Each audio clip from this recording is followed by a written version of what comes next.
जय हिंद दोस्तों, कैसे हैं आप सभी। आशा करती हूँ आप सभी अच्छे होंगे। इस वीडियो में हम current affair plus static GK देखने वाले हैं। करंट अफेयर आप सभी को पता है, सभी एग्जाम में मोस्ट इम्पोर्टेंट होती है करंट अफेयर। हम करंट अफेयर देखेंगे और उसके साथ साथ स्टैटिक जीके देखेंगे। ये किस किस के लिए इम्पोर्टेंट है? UPSC, state PCS, SSC all exams के लिए ये इम्पोर्टेंट सेशन होने वाला है। आप सभी को अच्छे से पूरा देखना है।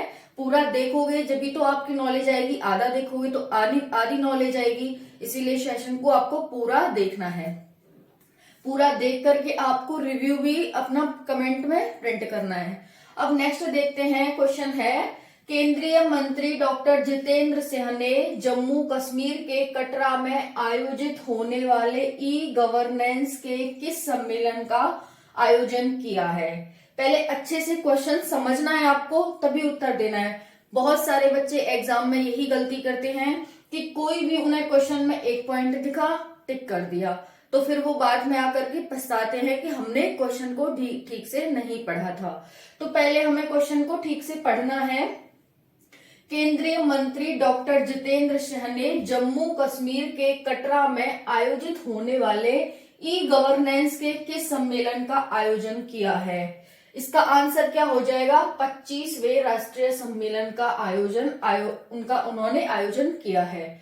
अब यहाँ पर केंद्रीय मंत्री का नाम आया है डॉक्टर जितेंद्र सिंह। तो डॉक्टर जितेंद्र सिंह कौन है? डॉक्टर जितेंद्र सिंह वर्तमान में विज्ञान और प्रौद्योगिकी मंत्री हैं। उनके पास कौन सा मंत्रालय है? विज्ञान और प्रौद्योगिकी मंत्रालय है। ये जो ई गवर्नेंस जो सम्मेलन है कहां पर आयोजित किया गया? इसका आंसर हो जाएगा जम्मू कश्मीर के कटरा जिले में ये आयोजित किया गया।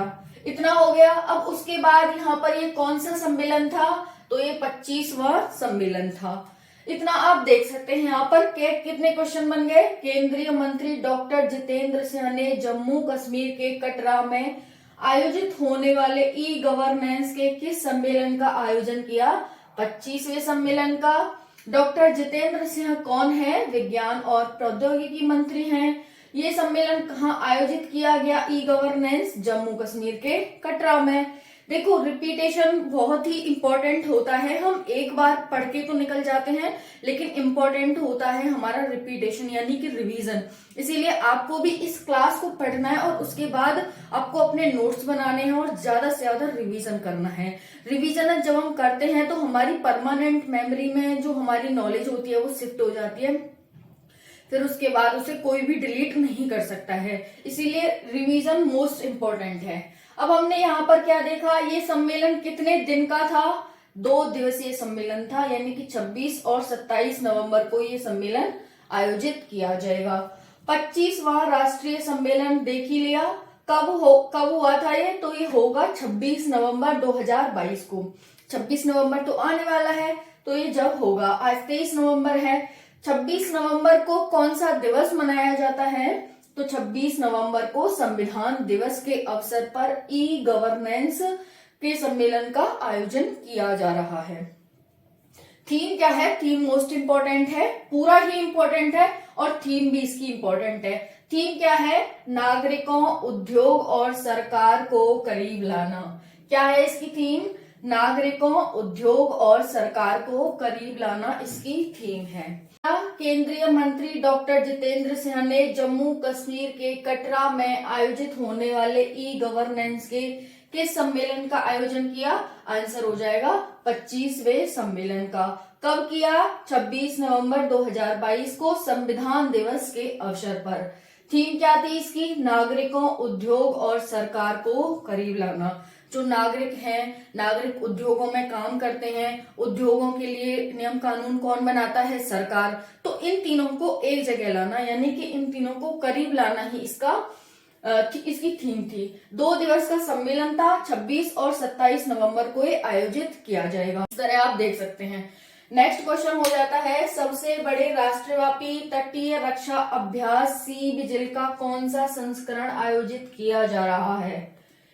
सबसे बड़ा है भारत का राष्ट्रव्यापी तटीय रक्षा, यानी कि पूरे राष्ट्र के लिए है। ये किसी एक तट के लिए नहीं है बल्कि ये पूरे राष्ट्र के लिए है। तटीय रक्षा अभ्यास सी विजिल का कौन सा संस्करण आयोजित किया जा रहा है? तो इसका कौन सा संस्करण है? ये तीसरा संस्करण, यानी कि थर्ड संस्करण। हमें क्या याद रखना है यहां से? भारत का सबसे बड़ा राष्ट्रव्यापी तटीय रक्षा अभ्यास कौन सा है? आंसर हो जाएगा सी विजिल। इसका कौन सा संस्करण 2022 में मनाया गया? इसका तीसरा संस्करण 2022 में आयोजित किया गया। इसकी परिकल्पना कब की गई थी? शुरू कब किया गया था? इसका आंसर हो जाएगा 2018 में शुरू किया गया था। तटीय रक्षा अभ्यास का एम क्या है? ये क्यों इसका आयोजन किया गया है? इसका एम है समुद्री सुरक्षा वृद्धि की दिशा में एक कदम बढ़ाना, यानी जो हमारी समुद्री सुरक्षा है उसे मजबूत करना इसका उद्देश्य है।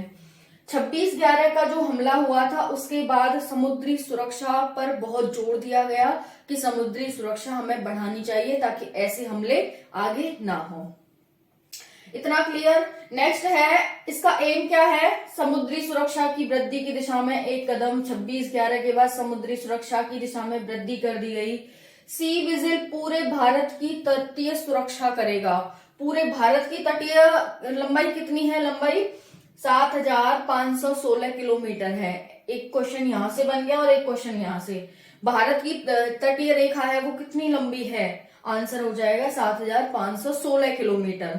वहीं पर सी विजिल पूरे भारत की तटीय सुरक्षा करेगी, यानी 7,516 किलोमीटर की पूरी सुरक्षा करेगी। इसमें यूटीज भी आते हैं, आपको पता है हमारे यूटी हैं जितने भी तट के पास ही हैं, ज्यादातर दिल्ली को छोड़ दें, जम्मू कश्मीर को छोड़ दें, लद्दाख को छोड़ दें तो तट के पास ही हैं जितने भी। दमन दीव हो गया, चंडीगढ़ हो, दमन दीव हो गया, दादर नगर हवेली हो गया, लक्षद्वीप, अंडमान निकोबार, तो ये सब पानी की साइड ही हैं, तो उनको भी सुरक्षा प्रदान करना है। और SEZ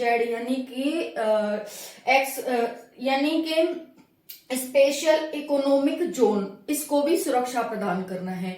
special economic zone Bharat की तटरेखा से 200 मीटर की हाइट तक ये रहते हैं, 200 मीटर की दूरी तक, तो उनको भी सुरक्षा प्रदान करना है। तो आपको अब इतना समझ आया कि सी विजिल पूरे भारत की तटीय सुरक्षा करेगा, जिसमें इतने किलोमीटर की तटीय सुरक्षा प्लस यूटीज और प्लस SEZ इसमें सम्मिलित होंगे। इसमें भाग कौन कौन लेगा? तीसरा संस्करण है। कब आयोजित किया गया? 15 और 16 नवंबर को इसका आयोजन किया गया। एग्जाम में पूछा जा सकता है सबसे बड़े राष्ट्रव्यापी तटीय रक्षा अभ्यास जिसका नाम सी विजिल है, इसका कौन सा संस्करण आयोजन किया गया? थर्ड। कब आयोजित किया गया? 15 से 16 नवंबर। भाग किस किस ने लिया? तटरक्षक ने, जो भारत की तटरक्षक सेना है उसने, नौसेना ने और अन्य मंत्रालयों द्वारा इसे सम्मिलित रूप से आयोजन किया गया है। अब नेक्स्ट क्वेश्चन है, हाल ही में भारतीय वायुसेना व फ्रांस की वायुसेना के बीच कौन सा युद्धाभ्यास आयोजित हुआ था? हाल ही में भारतीय वायुसेना व फ्रांस की वायुसेना के बीच कौन सा युद्धाभ्यास? तो कौन सा है यहाँ पर?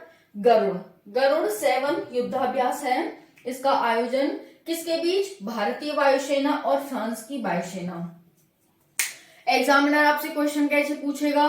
गरुड़ 7 युद्धाभ्यास भारत की सेना और किस सेना के बीच होता है, यानी कि किस देश के बीच आयोजित किया जाता है? तो आपको क्या बताना है? भारत और फ्रांस के बीच में गरुड़ 7 युद्धाभ्यास किया जाता है। इतना क्लियर। अब देखो, भारतीय वायुसेना हम इंडियन एयर फोर्स, इसकी स्थापना 8 अक्टूबर 1932 को हुई थी। स्टैटिक जीके का क्वेश्चन हो गया। भारतीय वायुसेना ने इसे कब किया ये युद्धाभ्यास? 12 नवंबर 2022 को। कब किया? 12 नवंबर 2022 को। इसका कौन सा संस्करण था? एग्जाम में मोस्ट इंपोर्टेंट हो जाता है कि इसका कौन सा संस्करण आयोजित किया गया था? 7वां इसका संस्करण था। यहाँ पर फिर देख सकते हैं फ्रांस की वायुसेना में कौन था इसमें से? यहाँ पर France air force plus space force, यानी फ्रांस की एयरफोर्स थी और उसकी स्पेस फोर्स ने इसमें भाग लिया और हमारी इंडियन एयरफोर्स ने भाग लिया। तो इनने मिलकर के ये क्या किया, इस युद्धाभ्यास को किया था। कब हुआ हमने देख लिया, 12 नवंबर 2022 को किया गया था। संस्करण कौन सा था, 7वां संस्करण था गरुड़ 7 का। कहां पर आयोजित किया गया, मोस्ट इंपॉर्टेंट हो जाता है, इसे मार्क कर लेना। जोधपुर एयरफोर्स स्टेशन राजस्थान में इसका आयोजन किया गया था। कहाँ किया गया, जोधपुर एयरफोर्स स्टेशन राजस्थान में इसका आयोजन किया गया था। ये जो है France air force space force Rafale लड़ाकू विमान A330 multi roller tracker transport ने इन्होंने भाग लिया था। यानी फ्रांस के द्वारा किस किसने भाग लिया था, जो इनके विमान थे, राफेल लड़ाकू विमान था, A330 विमान था, मल्टी रोलर ट्रैकर ट्रांसपोर्ट विमान इनके ने भाग लिया। और हमारे ने किस किसने भाग लिया, Su-30 MKI राफेल तेजस जैगुआर विमान हमारे शामिल हुए थे। और फ्रांस की वायुसेना के ये सभी शामिल हुए थे, भारतीय वायुसेना के ये सभी शामिल हुए थे। इनके द्वारा ये युद्धाभ्यास किया गया। अब हमने देख लिया है क्वेश्चन के हाल ही में भारतीय वायुसेना व फ्रांस की वायुसेना के बीच कौन सा युद्धाभ्यास आयोजित किया गया। आंसर क्या हो जाएगा, गरुड़ 7। इंडियन एयरफोर्स की स्थापना कब हुई थी, 8 अक्टूबर 1932 को। भारतीय वायुसेना व फ्रांस की वायुसेना के बीच गरुड़ 7 युद्धाभ्यास कब आयोजित हुआ, 12 नवंबर 2022 को। इसका कौन सा संस्करण था, तो इसका 7वां संस्करण था। नेक्स्ट क्वेश्चन बन सकता है, इसका आयोजन कहाँ किया गया, जोधपुर एयरफोर्स स्टेशन राजस्थान पर इसका आयोजन किया गया। फ्रांस की तरफ से इसमें कौन कौन से विमान शामिल थे, राफेल लड़ाकू विमान, A330 multi roller tracker transport. देखो अब यहां से क्वेश्चन आपसे पूछे ना पूछे एग्जामिनर, लेकिन क्वेश्चन आपसे ऐसे जरूर बना सकता है कि फ्रांस का इनमें से कौन सा, निम्नलिखित में से कौन सा विमान नहीं है, फ्रांस का निम्नलिखित में से कौन सा विमान नहीं है। तो हो तो गया ये, मतलब करंट में न्यूज थी और ये भी सभी लड़ाकू विमान न्यूज में थे क्योंकि इन सब ने भाग लिया था। तो एग्जामिनर ने आपको थोड़ा घुमा के क्वेश्चन को पूछ लिया। आपको तैयारी ऐसी करनी है, पूरा जैसे होता है ना 180x2 यानी 360 डिग्री से आपको तैयारी करनी है कि आपका कोई भी क्वेश्चन छूटे ना। इतना सब आपको क्लियर हो गया होगा। अब नेक्स्ट देखते हैं, इकोनॉमिक सर्वे के अनुसार वित्त वर्ष 2022-23 में भारत की जीडीपी ग्रोथ रेट का अनुमान कितना है। इकोनॉमिक सर्वे के अनुसार वित्त वर्ष 2022-23 में, इकोनॉमिक सर्वे के अनुसार वित्त वर्ष 2022-23 में भारत की जीडीपी ग्रोथ रेट का अनुमान कितना है।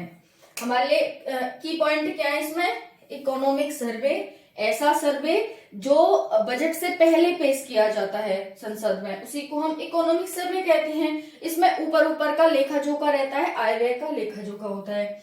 इसके अनुसार वित्त वर्ष, अभी कौन सा वित्त वर्ष चल रहा है, ये हमारे लिए की पॉइंट हो जाता है, 2022-23 वित्त वर्ष चल रहा है। भारत की जीडीपी ग्रोथ रेट का अनुमान कितना है, क्या है यहाँ पर की point, GDP growth rate. GDP growth rate का अनुमान कितना है, आंसर हो जाएगा 8 से लेकर के 8.5%। 8 से लेकर के 8.5% का इकोनॉमिक सर्वे के अनुसार वित्त वर्ष 2022-23 में भारत की जीडीपी ग्रोथ रेट का अनुमान है। अब यहाँ पर क्वेश्चन बनता है कि जीडीपी होती क्या है, क्योंकि हम स्टैटिक जीके भी पढ़ रहे हैं तो ये इंपॉर्टेंट हो जाता है।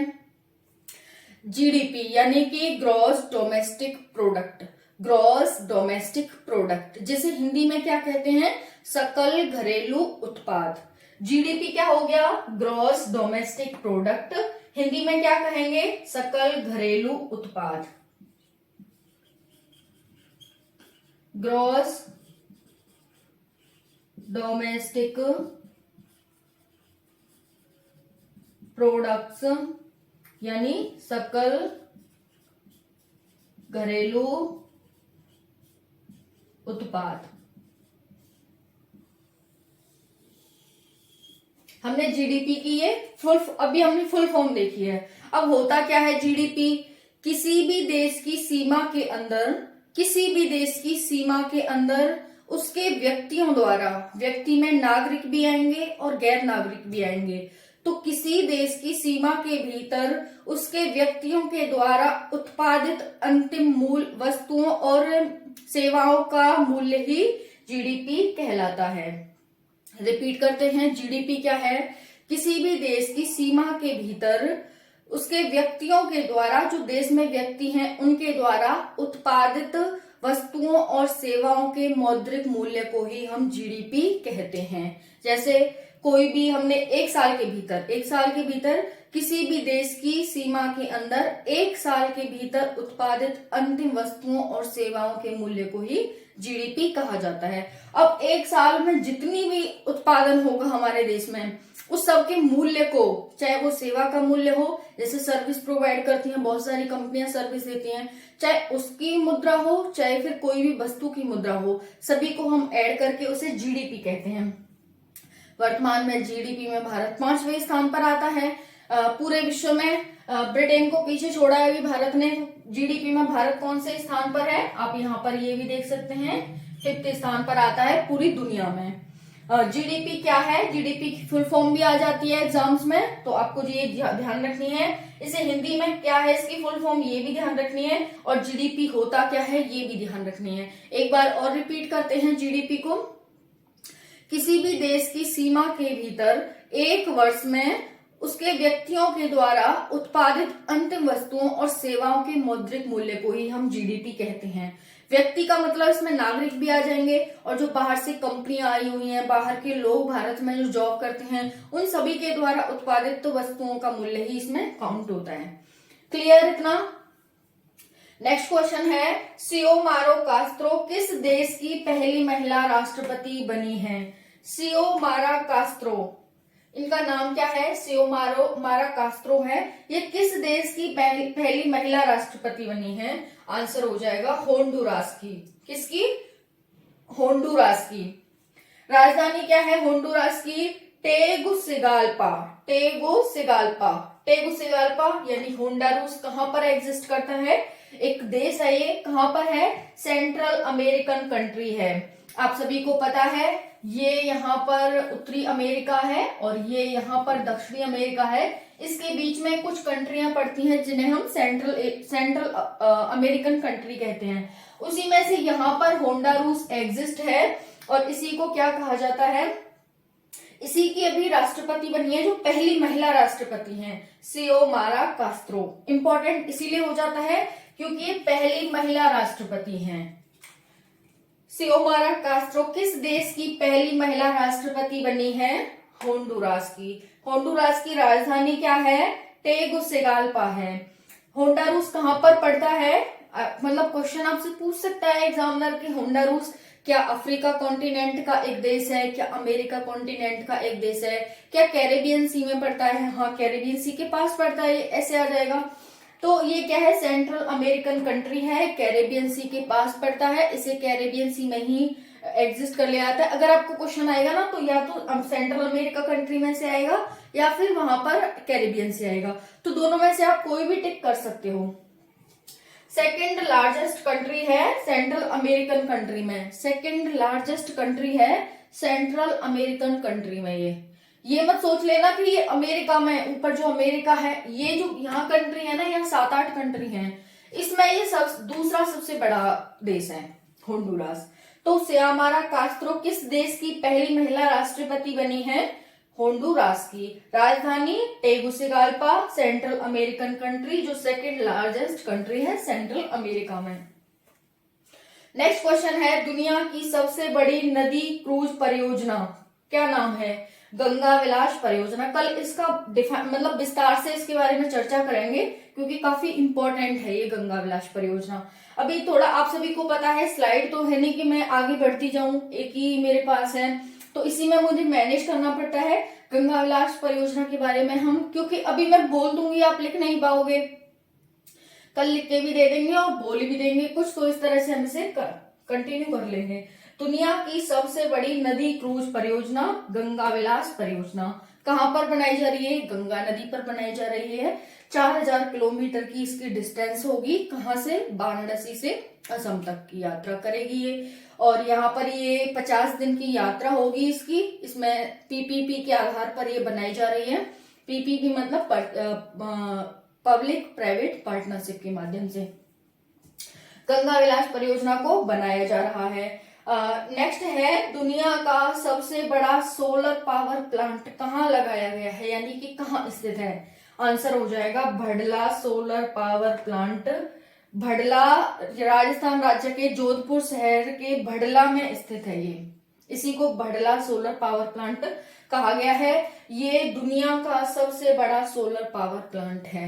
सोलर पावर प्लांट क्या होता है? ऐसा प्लांट जो सूरज से एनर्जी लेता है और फिर वो क्या करता है? एनर्जी प्रोड्यूस करता है, बिजली प्रोड्यूस करता है। उसी को हम सोलर पावर प्लांट कहते हैं। तो दुनिया का सबसे बड़ा solar power plant Bhadla solar power plant है, जो कि राजस्थान राज्य के जोधपुर शहर के भडला डिस्ट्रिक्ट में लगाया गया है।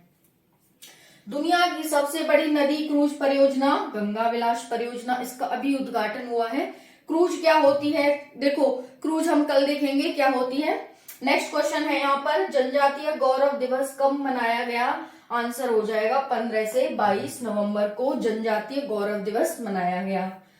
किसकी जयंती के रूप में? भगवान बिरसा मुंडा की जयंती के अवसर पर जनजातीय गौरव दिवस मनाया गया। जन्म कहाँ हुआ था भगवान बिरसा मुंडा का? झारखंड में उलेहातू गांव में इनका जन्म हुआ था। तो जनजातीय गौरव दिवस कब मनाया जाता है? मनाया गया है 15 से 22 नवंबर के बीच में मनाया गया है। भगवान बिरसा मुंडा के जन्म दिवस के अवसर पर। जन्म इनका झारखंड उलेहातू गांव में हुआ था। एक और क्वेश्चन है यहाँ पर, किस राज्य ने एपी सेवा पोर्टल 2.0 लॉन्च किया है? एपी का मतलब हो जाएगा आंध्र प्रदेश। इतना ही है, ये आंध्र प्रदेश पूरा नहीं लिखा हुआ। ये एपी सेवा पोर्टल 2.0 किस राज्य ने लॉन्च किया है? तो यहाँ पर ट्रिक मिल जाती है आपको, आंध्र प्रदेश। तो आंध्र प्रदेश के द्वारा लॉन्च किया गया है। आंध्र प्रदेश की राजधानी अमरावती है। सीएम जगन मोहन रेड्डी हैं और राज्यपाल विश्वभूषण हरिचंदन हैं। क्वेश्चन क्या था? किस राज्य ने एपी सेवा पोर्टल 2.0 लॉन्च किया है? आंध्र प्रदेश ने। आंध्र प्रदेश की राजधानी अमरावती, सीएम जगन मोहन रेड्डी और राज्यपाल विश्वभूषण हरिचंदन। तो ये करंट अफेयर था जो मोस्ट इम्पोर्टेंट था। आपको वीडियो कैसी लगी कमेंट सेक्शन में जरूर बताना। वीडियो को ज्यादा से ज्यादा लाइक करना, शेयर करना, सब्सक्राइब करना, ताकि मैं और भी अच्छा कंटेंट आपको प्रोवाइड करा सकूं। क्योंकि आपकी एक लाइक, आपको पूरा वीडियो को देखना, ये मुझे मोटिवेट करता है। तो जय हिंद, जय भारत।